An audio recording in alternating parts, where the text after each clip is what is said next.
రాజులు మొదటి గ్రంథం 17వ అధ్యాయం వచనం 17. అటు తరువాత ఆ ఇంటి యజమానురాలైన ఆమె కుమారుడు రోగి అయి ప్రాణం నిరోధాలన్నంత వ్యాధి గలవాడాయను. ఆమె ఏలియాతో, దైవజనుడా, నా ఎద్దకు నీవు రానికిందనేమి, నా పాపమును నాకు జ్ఞాపకం చేసి నా కుమారుని సంపుటకై నా యొక్కకు వచ్చితివా అని మనవి చేయగా, అతడు నీ బిడ్డను నా చేతికేమని చెప్పి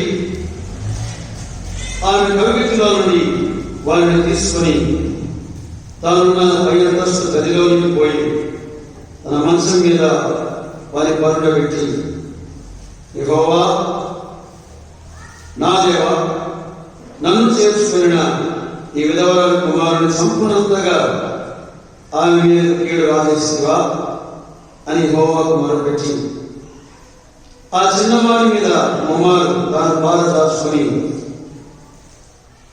యెహోవా నా దేవా, నా మొర ఆలకించి ఈ చిన్నవాడికి ప్రాణం మరలా రానిమని యెహోవాకు ప్రార్థింపగా, యెహోవా ఏలియా చేసిన ప్రార్థన ఆలకించి ఆ చిన్నవానికి ప్రాణం మరలా రాణించినప్పుడు వాడు బ్రతికెను. ఏలియా ఆ చిన్నవాడిని తీసుకుని గదిలో నుండి దిగి ఇంట ప్రవేశించి వారి తల్లికి అప్పగించి, ఇదిగో నీ కుమారుడు, వాడు బ్రతుకుచున్నాడని చెప్పగా ఆ స్త్రీ ఏలియాతో, నీవు దైవజనుడవై ఉన్నావని, నీవు పలుకుచున్న యెహోవా మాట నిజమనియు ఇందుచేత నేను ఎరుగుదును అని దేవుడి లేఖన భాగాన్ని ఆయన మన నీతిలో దీవించుగాక. ప్రభునందు ప్రియ సోదరి సోదరులారా, ప్రియ స్నేహితులారా, ఏలియా జీవితంలో కొన్ని పాత్రలు మనం గమనించాం. ప్రారంభ పాఠంలో ఆయన ఆహాబు యొక్క ఉన్నప్పుడు, లేదా ఆహాబు ఎదురుగా నిలిచిన ఏలియా, ఆయన ఏ ప్రాంతానికి చెందినవాడు? గిలాదుగా పర్వతం, తిష్బీయుడనగా చెరలో నుండి దింపేవాడు ఏలియా. యెహోవాయే దేవుడు అని ఆ రాజు యొక్క దేవుడిని చూపినవాడు అని విన్నాం. రెండవదిగా కేలీతు దగ్గర దేవుడు ఆ ప్రవక్తను పోషించినవాడు, ఆహ్వానం ద్వారా పోషించినవాడు. కేలీతు అనగా విరుగగొట్టబడుట. దేవుడి ఏలియాను అనేక విధములుగా ఆయన పరీక్షించి దేవుని ఆశీర్వాదం, దేవుని వాగ్దానం దాగి ఉన్నాడు. అక్కడ ఆ దాగి ఉండడం ద్వారా అద్భుతమైన మేలులను మనం గమనించాం. కదా ఈ వర్తమానంలో శారీరక అనుభవం, ఏలియా జీవితంలో శారీరక అనగా కొలిమి, ఫర్నస్. ఏలియా ప్రతి అవసరాన్ని దేవుడు ఆయన తీరుస్తూ వస్తున్నాడు. కేలీతు వాగు దగ్గర కాలువల ద్వారా ఆహారం ఇచ్చాడు, వాగు నీటి ద్వారా దప్పికలు తీర్చాడు. ఇప్పుడు ఒక విధవరాలి ఇంటికి పంపాడు. ఆమె ఎవరగా? సారేపతు. ఏ ప్రాంతం? సారేపతు, సీదోను అనే ప్రాంతం. ఆమె అన్యురాలు, యూదురాలు కాదు, అన్యురాలు, విధవరాలు. ఆ ఇంటికి పంపాడు. ఆ ఇంటికి పంపి దేవుడు వారి కష్టాలను ఇచ్చాడు. ఆయన ముందుగానే విధవరాలు ఆఖరి భోజనం, ఆ బుట్టిలో కొంచెమే పిండి ఉన్నది, ఆ బుట్టిలో కొంచెమే నూనె ఉన్నది. ఆఖరి భోజనం చేసి వారు చనిపోవాలి. కానీ ప్రవక్త అయిన ఏలియా వారి ఇంటికి వెళ్ళడం ద్వారా వారి స్థితిని మార్చాడు. దేవుడు వారిని పోషిస్తూ ఉండగా చూడండి 16వ వచనంలో, యెహోవా ఏలియా ద్వారా సెలవిచ్చిన ప్రకారం తొట్టిలో ఉన్న పిండి తక్కువ కాలేదు, బుడ్డిలో ఉన్న నూనె అయిపోలేదు. ఒక అద్భుతమైన అనుభవం. దేవుడు వారిని పోషించిన విధానం. ఒకవేళ పెద్దవారు ఇలా అనుకుంది, అమ్మయ్యా నా కష్టాలు తీరిపోయాయి. కరువులో అనేక మంది మరణిస్తున్నారు, కానీ ఈ విధవరాలని కుమారుని ప్రవక్త అయిన ఏలీయాను దేవుడు పోషిస్తూ ఉండగా అందులోపలే ఆమె విశ్వాసానికి పరీక్ష ప్రారంభమైనది. అనిలాలు ఆమె ధన్యురాలుగా మారిపోయిందండి. ఆమె ధన్యురాలుగా మారిపోయింది. ఎలా నమ్మింది ప్రభు. ఒకప్పుడు యెహోవా ఎవరో ఎరుగని స్త్రీ ఆమె జీవితంలో జరిగిన అద్భుతాన్ని బట్టి ఆయన దేవుడు అని నమ్మింది. అందుకే యోహాను సువార్త 1:12 ఏమంటుందండి? యోహాను సువార్త 1:12 తను ఎంత అంగీకరించినో వారికి అందరికీ, అనగా తన నామమునందు విశ్వాసం ఉంచిన వారికి దేవుని పిల్లలకు ఆయన అధికారమును అనుగ్రహించెను. దేవుని పిల్లలు అయ్యారు. ఏలియా అప్పటికే విశ్వాసి, కానీ విధవరాలు కూడా విశ్వాసిగా మారిపోయింది. విశ్వాసిగా మారిపోయిన తరువాత పరీక్షలు ఉంటాయి. చాలాసార్లు ప్రభు నమ్మాం, మాకేందుకు ఈ కష్టాలు, మాకేందుకు ఈ అవమానం, మాకేందుకు ఈ కన్నీరు, మా జీవితాల్లోని అనేకమైన అనుభవాలు ఎందుకు అని మనం దేవుడిని ప్రశ్న వేస్తాం. కానీ వాటి వెనుక దేవునికి ఒక ఉద్దేశం ఉన్నది. దేవుని ఉద్దేశాలు వేరు. ఆయన మన తండ్రి, మన పిల్లలు, ఆయన తండ్రి, నీవు ఆయన బిడ్డవు. దేవుడు నిన్ను శిక్షించేవాడు, వ్యాధి ద్వారా శిక్షించేవాడు, ఆత్మీయ ఇబ్బందుల ద్వారా శిక్షించేవాడు, అవమానం ద్వారా శిక్షించేవాడు. ఎందుకంటే ఎక్కడో ఏదో మనం సరిచేసుకోవాల్సినవి ఉన్నాయి.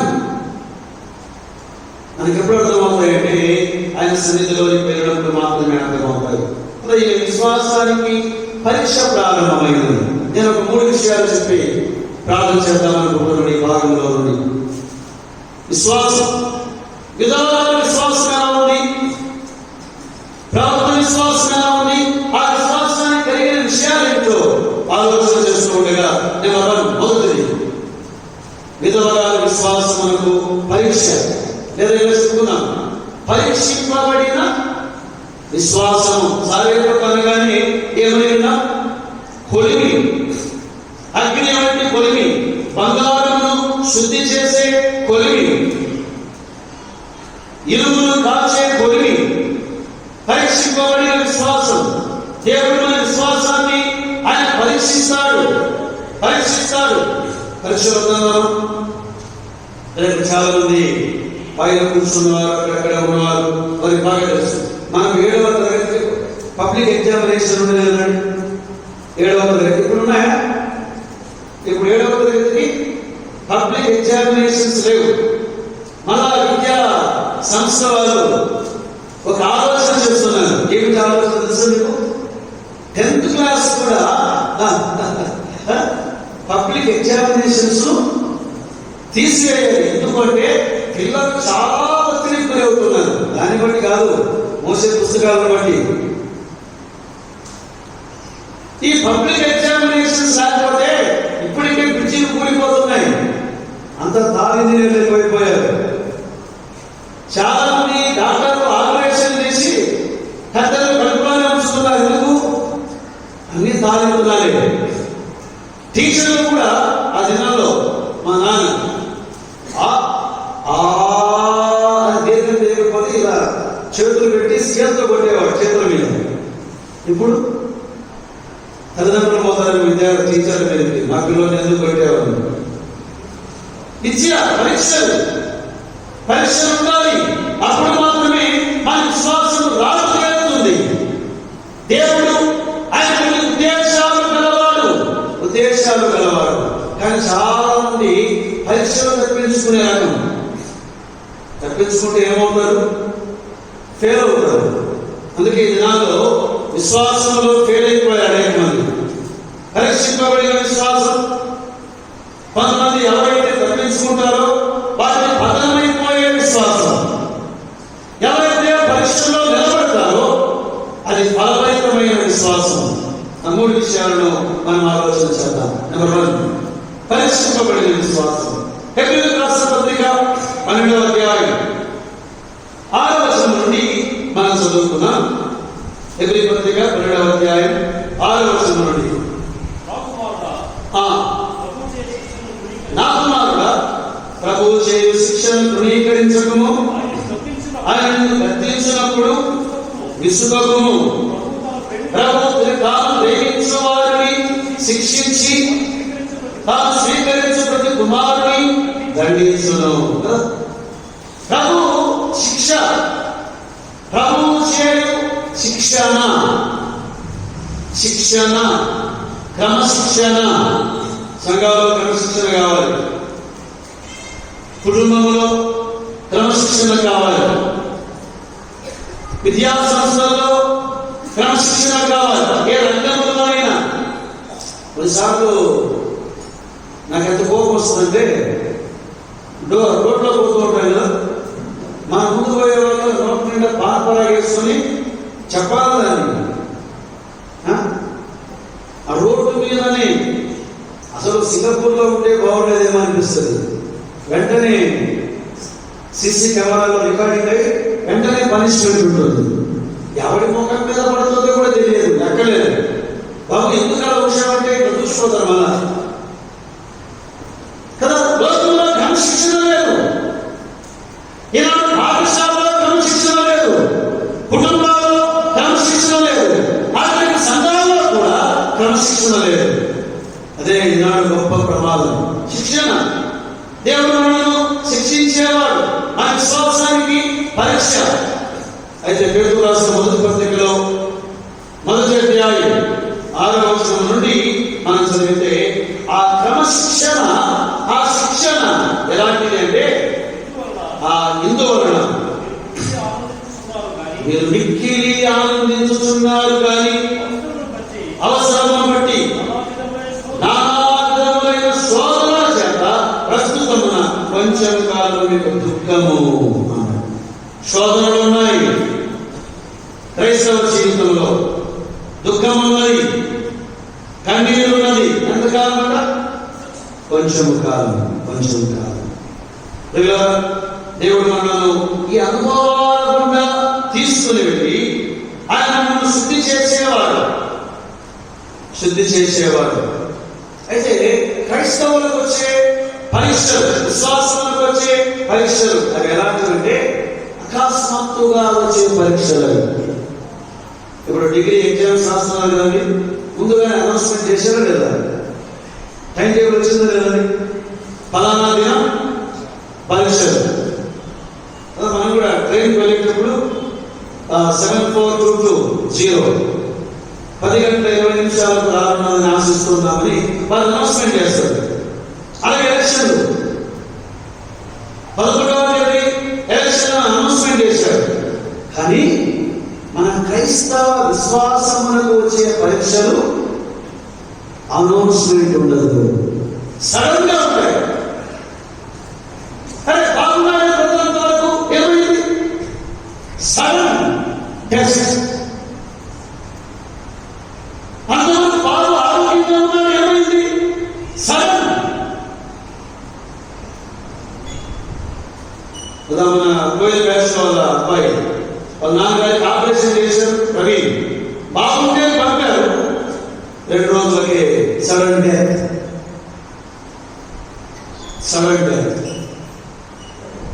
ఎందుకు? దేవుడు ఎందుకు ఇలా అకస్మాత్తుగా మన విశ్వాసానికి పరీక్షలు ఇస్తాడంటే, ఎందుకు ఇస్తాడంటే మనం ఎల్లప్పుడూ సిద్ధముగా ఉండాలి అని.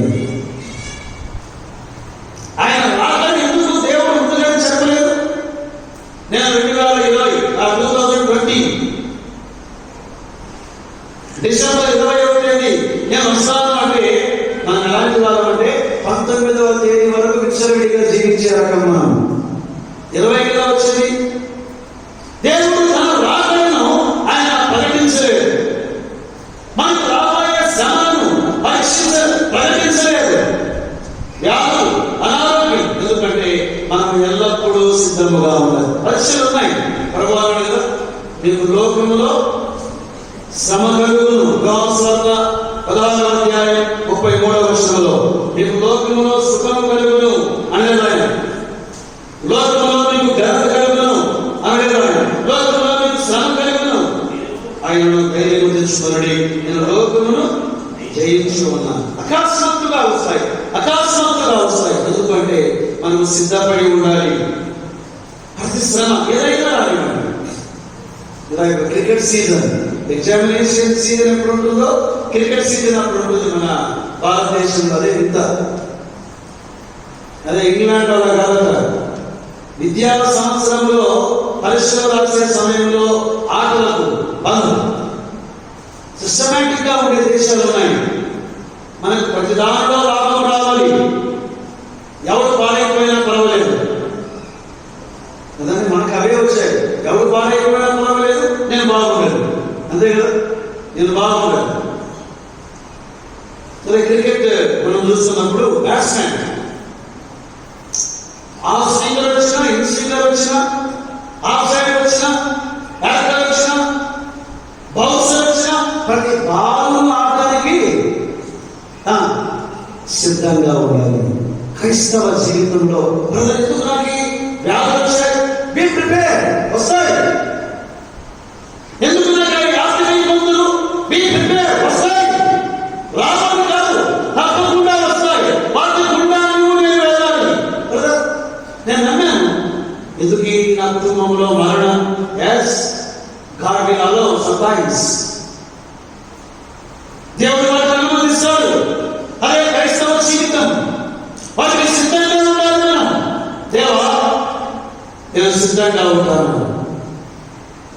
లోకంలో శ్రమలు ఉన్నాయి. అది దేవుడు తీవ్రమైన పరీక్షలు, తీవ్రమైనవి. అప్పటికే భర్తను కోల్పోయింది ఈ విధవరాలు. కరువు కాలంలో ఉన్నది. కుమారుడు మరణం కలిసి వేసింది. దేవుడు అనుగ్రహించే ఈ పరీక్షలు, వాటిలో ప్రభువు తోడుగా ఉండేవాడు. దైవ గ్రంథంలో మనం ఒక వచనాన్ని మనం గమనిస్తే, తిమోతికి రాసిన 2వ పత్రిక 3వ అధ్యాయం 11, 12 వచనాలు మనం చదివితే చూడండి. ఒకసారి చదువుకున్నాం. తిమోతికి రాసిన 2వ పత్రిక 3వ అధ్యాయం 11, 12 వచనాలు. అంత్యోకయ, ఇకోనియ, లుస్త్ర పట్టణములలో నాకు కలిగినట్టి హింసలను, ఉపద్రవములను తెలుసుకున్న వాడవై నన్ను వెంబడించి అట్టి హింసలను సహించి దాని పటన్నిటిలో నుండి ప్రభువు నన్ను తప్పించను. శ్రమలలో సిద్ధంగా ఉన్నది మాత్రమే కాదు, ప్రభు ఆ శ్రమలలో నుండి మనను తప్పించేవాడు. ఆ శ్రమలలో నుండి తప్పించేవాడు. 2వ కొరింథీ పత్రిక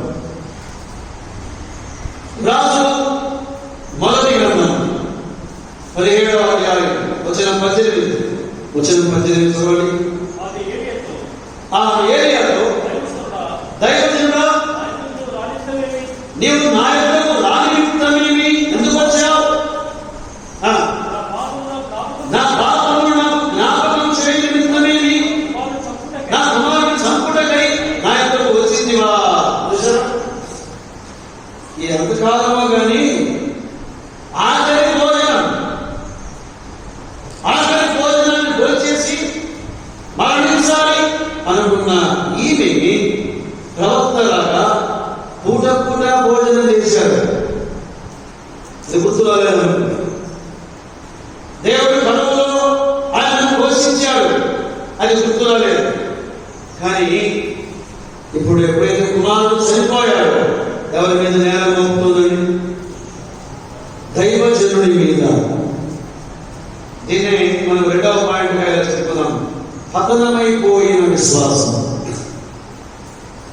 పరీక్షింపబడిన విశ్వాసం, పతనమైపోయిన విశ్వాసం. విశ్వాసానికి పరీక్ష రాగానే నేరాలు మోపుతుందా? ఎవరి మీద? ప్రవక్త మీద. నేరాలు మోపుతుందా? ఎవరి మీద? దేవుని మీద. మనం కూడా అంతేనండి. బాగా ఉన్నప్పుడు ఏమంటారు? అన్న అంతా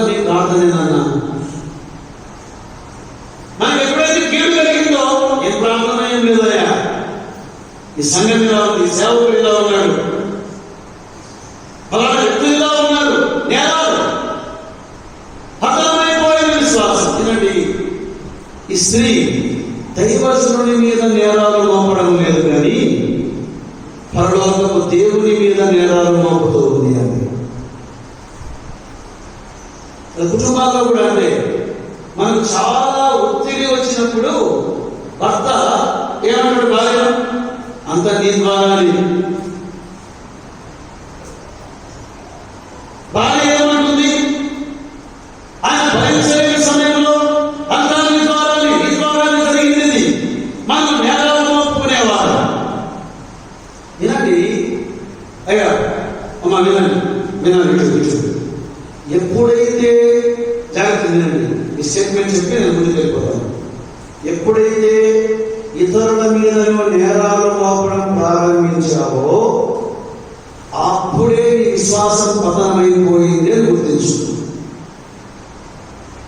నీ విశ్వాసం పీఠమారింది, నీ విశ్వాసము మెట్లుగా దిగజారింది.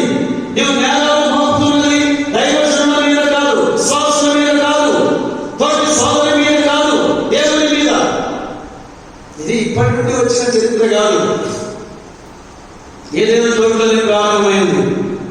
ఆదికాండం 3వ అధ్యాయం 12వ వచనంలో దేవుడు ఆదాముకు ప్రశ్న అడిగాడు. ఆదాములో లేదా 11వ వచనం, నువ్వు దిగంబరివని నీకు తెలిపిన వాడు, నీవు తినకూడదని నేను నీకు ఆజ్ఞాపించిన వృక్షఫలములు తింటివా అని అడిగాడు. అందుకు ఆదాము, నాతో ఉండుటకు నీవు నాకిచ్చిన ఈ స్త్రీ. అది ఎవరి మీద నేరాలు మోపాడు?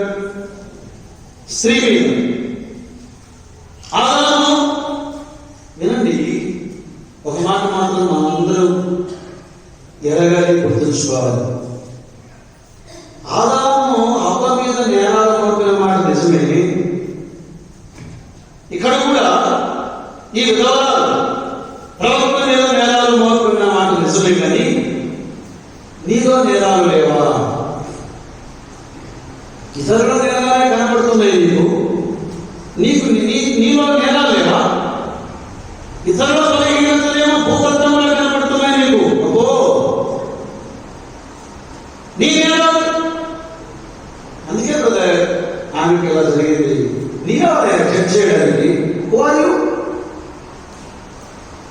అందుకే వారి కుటుంబంలో జరిగింది. You cannot judge anyone. ఎవరిని తీర్పు తీర్చడానికి నీకు అధికారం లేదు. ముందు నీ బలహీనతలు గమనించు. ఎన్ని బలహీనతలు ఉన్నాయి నీలో, ఎన్ని వంకరతనాలు ఉన్నాయి నీలో, ఎన్ని లోపాలు ఉన్నాయి నీలో. వాటిని చూడడం లేదు, కానీ ఇతరుల బలహీనతలు చూస్తావా? ఒక విశ్వాసి తాను దేవుని హృదయానుసారుడు ఎప్పుడవుతాడంటే ఇతరుల నేరాలు కాదు. ఉదాహరణకు ఏదైనా జరిగింది, వెంటనే దేవా ఇందులో నా లోపం ఏంటి అని పరీక్షించుకోవాలి.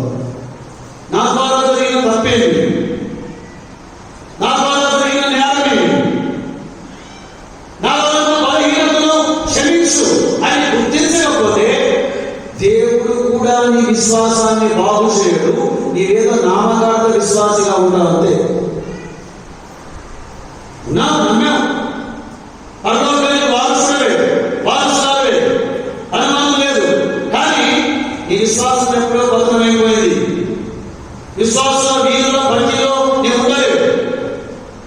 ఒకసారి నేరాన్ని తన మీద మోపుకున్న ఒక వ్యక్తి ఉన్నాడు. ఆ వ్యక్తిని చూద్దాం మనం. సమయంలో 2వ గ్రంథం 24వ అధ్యాయం 10వ వచనాన్ని మనం చదువుకుందాం. దావీదు జనసంఖ్య చూచినందుకై దావీదు మనస్సు పట్టుకొనగా అతడు, నేను చేసిన పని వలన గొప్ప పాపము కట్టుకొంటిని, నేనెంతో అవివేకినై దాన్ని చేసింది. సమయంలో 2వ గ్రంథం 24వ అధ్యాయం 10వ వచనంలో ఆ మాట మనం గమనిస్తున్నాం. సమయంలో 2వ గ్రంథం 24వ అధ్యాయం 10వ వచనంలో ఆ వ్యక్తిని నేనే. 12వ అధ్యాయంలో ఆ పాపము చేసిన వాడు నేనే అన్నాడు.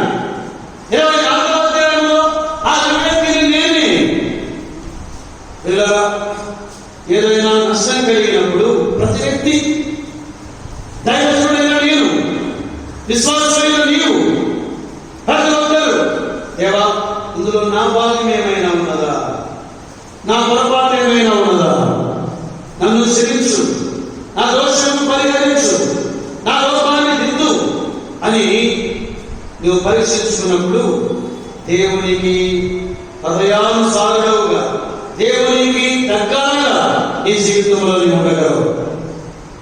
చాలాసార్లు మనకున్న ఒక అభిప్రాయం ఏంటంటే, ఎవరైనా నువ్వు తప్పు చేశావు అని చెప్తే నేను చేసింది రైట్ అని వాదించే వారు ఎక్కువైపోయారు. నాకు సరైనది, నా మార్గం సరైనది, నా ఆలోచన సరైనది. సోదరుడా, నేను ఎన్నాడు పర్ఫెక్షన్లోకి రాలేదు. మనం జీవితకాలంగా ఇంపర్ఫెక్ట్ బీయింగ్స్. అందుకే మన వివాహాల్లో ఒక మాట చెప్పుకుంటున్నాం, 2 imperfect beings together gathering in one roof. చాలాసార్లు భర్తలు ఏం కోరుకుంటారంటే, నా భార్య పర్ఫెక్ట్ గా ఉండాలి. పర్ఫెక్ట్ గా ఉన్నావా?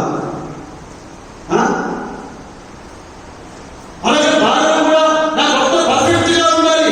మనము యేసులో వచ్చేంత వరకు ఇంపర్ఫెక్ట్ బీయింగ్స్. మనం ఏం చేయాలి? మన లోపాలను గుర్తించాలి, క్షమాపణ వేయాలి, సరిచేసుకోవాలి, సవరించుకోవాలి, దేవాలను క్షమించుకొని సాగి వెళ్ళాలి. ఒకవేళ అలా లేకపోతే మన విశ్వాసం పతనమైన విశ్వాసం. మూడవ మాట చెప్పి నేను ప్రార్థన చేస్తాను. రాజుల మొదటి గ్రంథం 17వ అధ్యాయం 19వ వచనం నుండి చదువుతారు. చదువు. అతడు నీ బిడ్డను నా చేతికి మరి ఆయన భవిష్యత్తులో నుండి తాను తీసుకొని చాలు. ఒకవైపు ఆయన దూషిస్తూ ఉంది, ప్రవర్తనను ద్వేషిస్తూ ఉంది, ప్రవర్తన మీద నేరాలను మోపుతుంది. ఆమె పాపం కూడా ఆమె గుర్తొచ్చింది. ఇలాంటి సమయంలో మనమైతే ఏం చేస్తాం? ఒకవేళ మన భాషలో చెప్పుకోవాలంటే, ఏమన్నా నీకు ఖచ్చితమైన బుద్ధి ఉందా? ఆ ఆఖరి రొట్టె తిని చావాల్సిన దాన్ని నేను వచ్చాను, ఇన్ని ఏళ్ళు, ఇన్ని నెలలు భోజనం చేశావు, కొంచెమైనా కృతజ్ఞత ఉందా నీకు? నీకు అక్కడ ఉందానికి నేను చేసిన మర్చిపోయావా అని అంటాం మనమైతే. కానీ ఏరియా అలాంటి వాడు కాదు. ఆయన చేతిలో ఉన్న బిడ్డను తన చేతిలోకి తీసుకొని తినేలాంటాను. బిడ్డ చనిపోయాడు, తల్లి ఆ బిడ్డను రొమ్మున పెట్టుకుని ఏడుస్తూ ఉంది. ఏలియా ఆమె రొమ్ము మీద ఉన్న ఆ బిడ్డను తన రొమ్ములోకి చేర్చుకున్నవారు.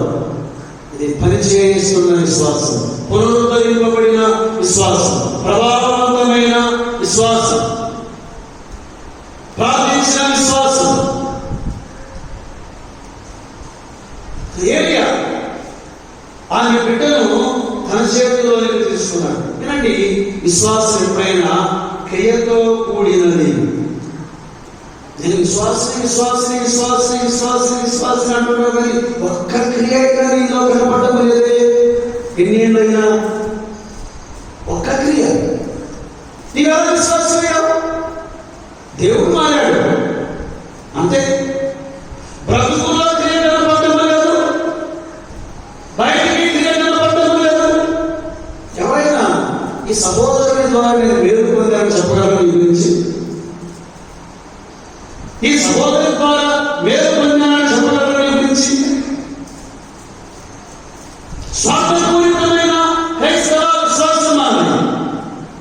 నేను నేను నేను నేను నేను నా భార్య, నేను నేను నా కుటుంబం, నా పిల్లలు. అది క్రియతో కూడిన విశ్వాసము కాదు. దేవుడు ఒక రోజు లెక్క అడుగుతాడు నిన్ను నన్ను. నీకు ఇంత డబ్బిచ్చాను, నీవేం చేశావు అడగడా? నీకు ఈ పదవి ఇచ్చాను, ఏం చేశావు? నీకు ఉద్యోగం ఇచ్చాను, ఏం చేశావు? నీకు ఈ కృపావరం ఇచ్చాను, ఏం చేశావు? ప్రభావ ప్రార్థన చేసినావు, ప్రార్థన చేశావు. ప్రార్థన ఏముంది? నా మాట చెప్పడమే లేదు. ప్రార్థన చేసిన నీవు నీ జీవితంలో క్రియ ఉన్నదా? క్రియ లేకపోతే సోదరుడా, సోదరి, మృతమైన విశ్వాసము నీది. యాకోబు పత్రికలో ఏమన్నాడు? 2వ అధ్యాయం 17వ వచనంలో, కాగా విశ్వాసం, అలాగే విశ్వాసం క్రియలు ఏదైతే అది వట్టిగా ఉండి మృతమైనవి, అది మృతమైనవి. చచ్చిన విశ్వాసములో ఉన్న చచ్చిన విశ్వాసి అని దేవుడు ఉదయకాలం వేళ నీతో నేరుగా మాట్లాడుతున్నాడు. ఇప్పుడైనా బ్రతుకు. ఎంతకాలం చచ్చిన వారి వల్ల ఉండవు? ఎంతకాలం నిర్జీవంగా బ్రతుకుతావు? ఏ త్యాగం లేకుండా ఎంతకాలం బ్రతుకుతావు? ఏ క్రియ లేకుండా ఎంతకాలం బ్రతుకుతావు? ఎవరికి ప్రయోజనం నీ బ్రతుకు ద్వారా? ఎవరికి ప్రయోజనం నీ బ్రతుకు ద్వారా? నీకు మాత్రమే ప్రయోజనం. దేవునికి ప్రయోజనమా? దేవుని నామానికి మహిమనా? ఎవరికైనా ప్రయోజనం ఉన్నదా? ఇలాంటి వాళ్ళు వేల మంది, లక్షల మంది ఉన్నా దేవుని నామానికి ఏ మహిమ ఉండదు. ఆలోచించే నేరుగా దేవుడు నీతో మాట్లాడుతున్నాడు. ఒక దేవుడు నిన్న రాత్రి 12 గంటలకు ఫోన్ చేశాడు. ఏదో మాట్లాడుతూ నేను చెప్పాను. అంటే తన ఒక ఉన్నతమైన స్థానంలో ఉన్నవాడు, చాలా మందికి సహాయం చేయగలవాడు, చాలా గొప్ప అధికారులతో ఆయనకు వెళ్ళే ఒక ఆధిక్యత ఉన్నవాడు. ఒకసారి నేను చెప్పాను, బ్రదర్, ఒకరోజు క్రీస్తు న్యాయపీఠంలో నిలబడిన రోజు దేవుడికి ఇచ్చిన సొమ్ము, దేవుడికి ఇచ్చిన అధికారం, దేవుడు అనేక మందితో నీకు పరిచయాలు ఉన్నాయి. వాటి గురించి దేవుడు ఎట్లా చెబుతాడు, ఏం చెబుతావు అని చెప్పాను.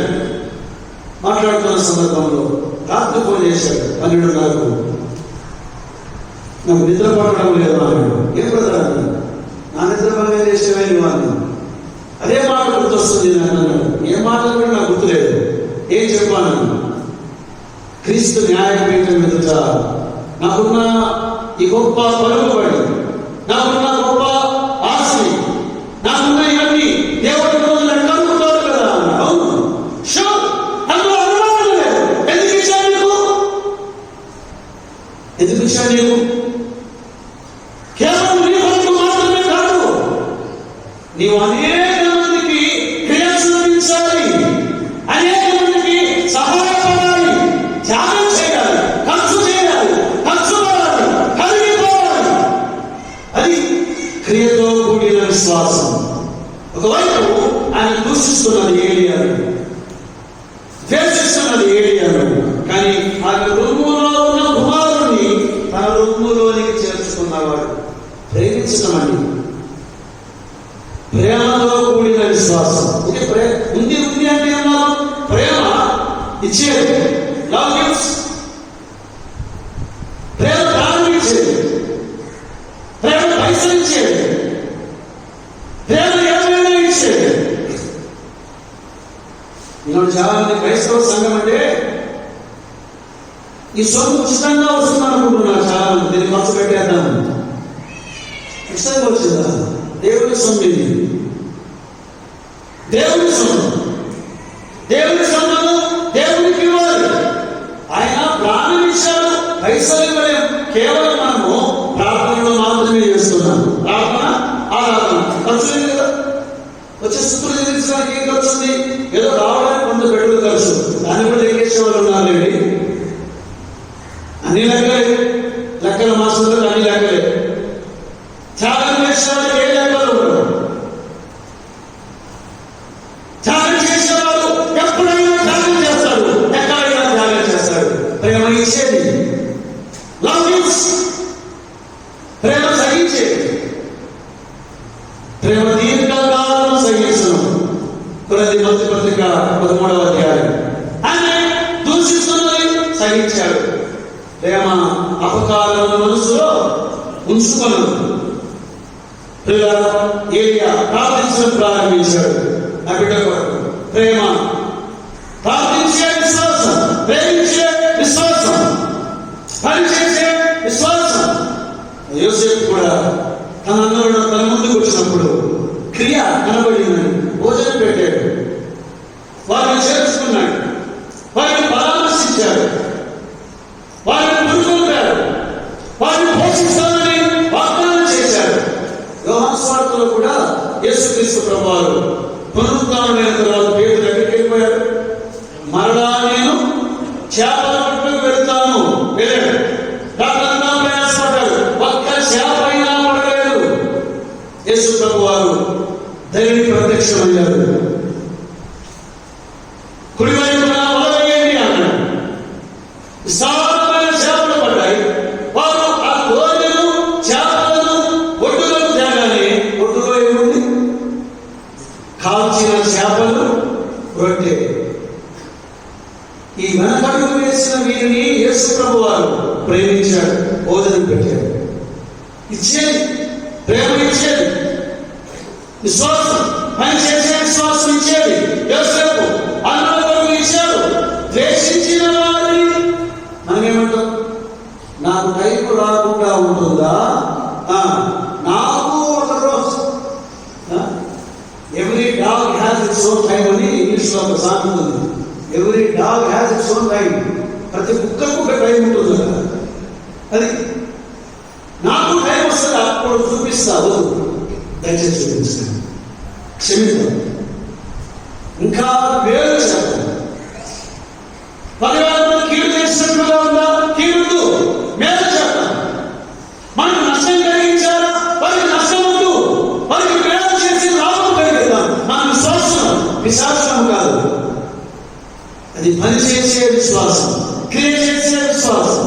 ఏలియా ఆ బిడ్డను తీసుకుని వెళ్ళాడు. తన మేడగదిలో తాను ప్రార్థన చేశాడు, దేవునికి మొదలుపెట్టాడు. అసమానమైన కార్యాలు ఆ బిడ్డ ఎడల దేవుడు జరిగించాడు. ఇదే పునరుద్ధరింపబడిన విశ్వాసం, పరీక్షింపబడిన విశ్వాసం. మన విశ్వాసానికి పరీక్షలు ఉన్నాయి. పతనమైపోయిన విశ్వాసం చాలాసార్లు. దయచేసి వినండి, ఈ మాటలు గుర్తుపెట్టుకోండి. ఎవరి మీదైనా నేరాలు మోపడం ప్రారంభించావు అంటే, ఈవెన్ నీ భార్య మీద కావచ్చు, నీ భర్త మీద కావచ్చు, నీ సంఘంలో సేవకుల మీద కావచ్చు, కర్తల మీద కావచ్చు, తోటి సభ్యుల మీద కావచ్చు, నేరాన్ని మోపడం ప్రారంభించావు అంటే నీ విశ్వాసం ఎప్పుడూ పతనమైపోయింది అని గుర్తించు.